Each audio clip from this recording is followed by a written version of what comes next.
सुप्रभात छात्र एवं छात्रों, हम आपका भारतीय शिक्षा सेवा सदन में स्वागत करते हैं। छात्रों, आज हम हिंदी कक्षा 12 काव्य खंड के श्रद्धा मनु नामक पाठ का अध्ययन करेंगे, जिसके रचयिता छायावाद के प्रमुख स्तंभ या छायावाद के प्रवर्तक जयशंकर प्रसाद जी हैं। जयशंकर प्रसाद द्वारा रचित कामायनी के श्रद्धा सर्ग से लिया गया है। तो देखिए इसको। एक झिटका सा लगा सहर्ष, निरखने लगे लुटे से कौन, गा रहा ये सुंदर संगीत, कुतूहल रह न सका फिर मौन।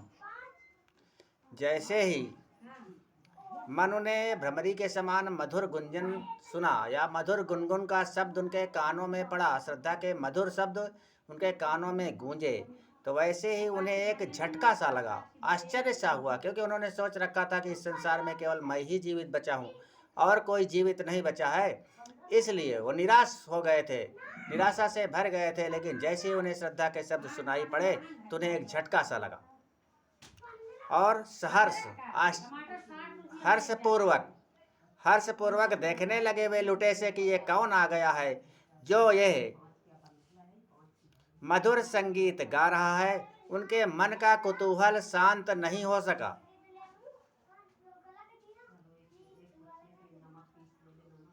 और देखा वह सुंदर दृश्य नयन का इंद्रजाल अभिराम। तो उन्होंने श्रद्धा के दर्शन करने के लिए अपनी पलकों को ऊपर उठाया।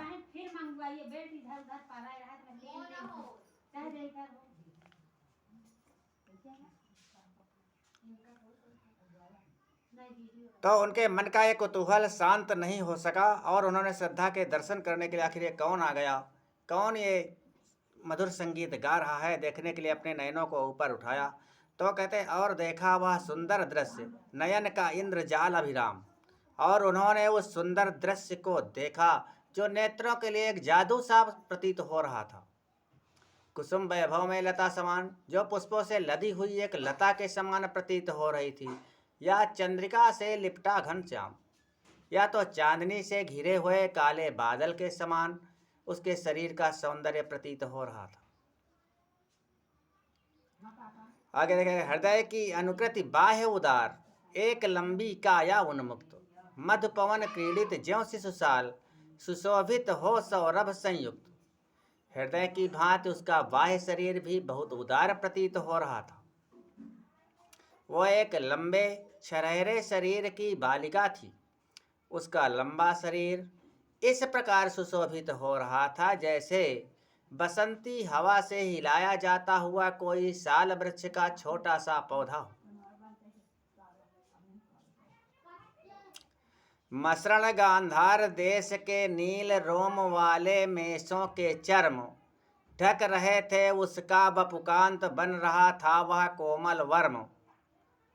मत्स्य और गांधार देश में पाए जाने वाले नीले रोए वाले भेड़ों के चर्म, मत्स्य और गांधार देश में पाए जाने वाले नीले रोए वाले भेड़ों के चर्म उसके सुंदर शरीर को ढक रहे थे और वही उसके सुंदर शरीर के लिए कोमल कवच बन रहा था। नील परिधान बीच सुकुमार, खिल रहा मृदुल खुला अंग, खिला हो ज्यों बिजली का फूल, मेघ बन बीच गुलाबी रंग। उसके नीले वस्त्रों के बीच से उसका सुकुमार कोमल खुला हुआ अधखुला अंग इस प्रकार सुशोभित हो रहा था कि खिला हो ज्यों बिजली का फूल, मेघ बन बीच गुलाबी रंग, मानो बादल रूपी बनों के बीच में बिजली का गुलाबी रंग का फूल खिला हुआ हो।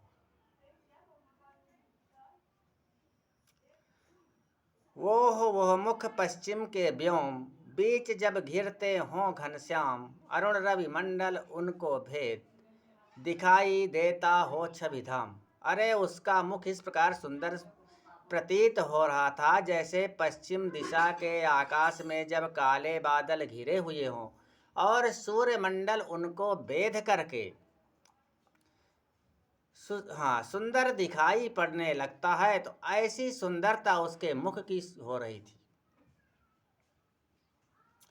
पश्चिम दिशा के आकाश में जब काले बादल घिरे हुए हों, उन काले बादलों को चीरकर सूर्यमंडल निकलता हुआ सुशोभित हो रहा हो, इस प्रकार उसके मुखमंडल की शोभा प्रतीत हो रही थी। घिर रहे थे घुंघराले बाल, अंश अवलंबित मुख के पास, नील घनसावक से सुकुमार, सुधा भरने को विदु के पास।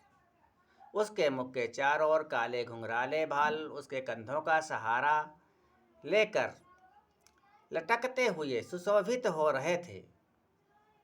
उसके मुख के चारों ओर घिरे हुए काले घुंघराले बाल उसके कंधों के सहारे लटकते हुए से प्रतीत हो रहे थे, जिसे देखकर ऐसा लगता था कि मानो नील घनसावक से सुकुमार, सुधा भरने को विधु के पास, मानो नीले बादलों के छोटे छोटे बच्चे अमृत भरने के लिए चंद्रमा के पास आए हुए। वीडियो देखने के लिए बहुत बहुत धन्यवाद छात्रों। यदि आपको हमारे वीडियो अच्छे लगते हैं तो आप हमारे चैनल को सब्सक्राइब कर लीजिए, वीडियो को लाइक कर लीजिए और अधिक से अधिक शेयर करने का प्रयत्न करें। और आपको यदि कोई त्रुटि दिखाई देती है तो कमेंट के माध्यम से हमें सूचित करें। आपका सुझाव सादर आमंत्रित है। आपका दिन शुभ हो, रात्रि मंगलमय हो। जय हिंद, जय हिंदी। अब इसका काव्यगत सौंदर्य देखते हैं। ये खड़ी बोली है और इसमें उपमा, रूपक, रूप का अतिशयोक्ति और उत्प्रेक्षा अलंकार की सुंदर छटा विद्यमान है। धन्यवाद। जय हिंद, जय हिंदी।